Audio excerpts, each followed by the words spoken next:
Αναμονή για συσκευόλ! Δουλειά.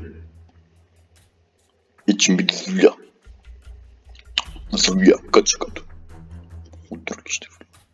Θέλω να σου μιλήσω για τη δουλειά. Έχουμε πολλά να πούμε. Δουλειά. Η δουλειά είναι σημαντική. Άκουσε με, καλή μου χοντρίλα στη βίλα. Χοντρίλα στη βίλα με λένε. Ναι, το ξέρω. Επειδή είσαι χοντρός. Όχι, επειδή με λένε έτσι. Εγώ ξέρω από αυτά. Λοιπόν, θα σου μιλήσω για δουλειά. Η δουλειά είναι πολύ σημαντική.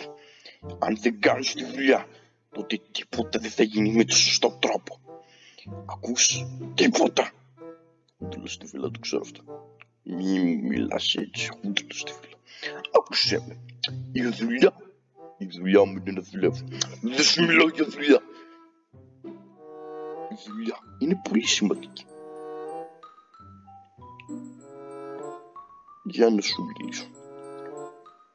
Πω ρε χοντρίλα στη βίλα, τι θα πω σήμερα. Είμαι ειδικός σε αυτά. Ναι, θα σου μιλήσω για τα γρανάζια. Η δουλειά είναι σαν γρανάζι που κάνει δουλειά. Η δουλειά δεν κάνει τίποτα άλλο πέρα από δουλειά. Κατάλαβες που μιλάω.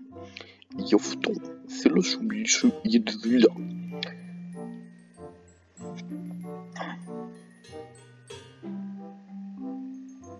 Χοντρίλα στη βίλα. Δουλειά, μ' ακούς τι σου λέω. Ναι, εκεί κάτι γίνεται. Μη μου αντιμιλάς δουλειά. Έχουμε πολλά να πούμε εμείς. Ναι, αλλά και κάτι γίνεται. Ω, δεν μας νοιάζει. Χοντρίλα στη βίλα.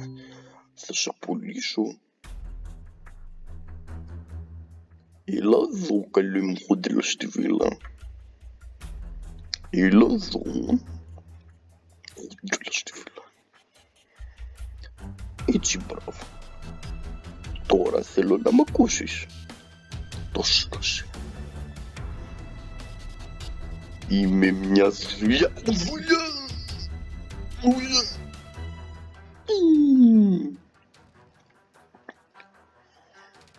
Χοντρίλα στη βίλα.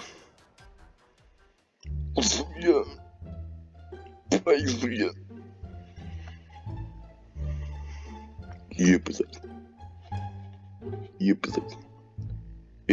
Σάκη, άκουσε με. Θέλω να σου μιλήσω. Παιδάκι μου, δεν έχω δωρεά γι' αυτό. Πήγα να το σκοτώσω κατά λάθος. Χοντρίλα στη βίλα, δεν ήθελα να το κάνω αυτό. Παιδάκι μου, πρέπει να προσέχεις τι κάνεις. Έχουμε πολλά να πούμε εμείς οι δύο. Παιδάκι μου. Ξέρεις πως είναι η δουλειά σου. Παιδάκι μου. Πρέπει να πιω και εγώ καφέ. Πρέπει να κάνω και το ένα και το άλλο. Τι να κάνουμε, Μπομπ. Δεν γίνονται έτσι τα πράγματα. Είμαι ένα παιδάκι μου. Αλλά αν θες τη βοήθειά μου, τότε μπορώ να σου τη δώσω. Αυτός ο δουλειάς ήταν πολύ σημαντικός. Και κάτι ακόμα, Μπομπ. Αν θες βοήθεια κι άλλη σχετικά με τη δουλειά σου, πες μου. Χοντρίλα στη βίλα, δεν. Τι να σου πω τώρα. Μην ανησυχείς. Ο δουλειά δεν θα πεθάνει.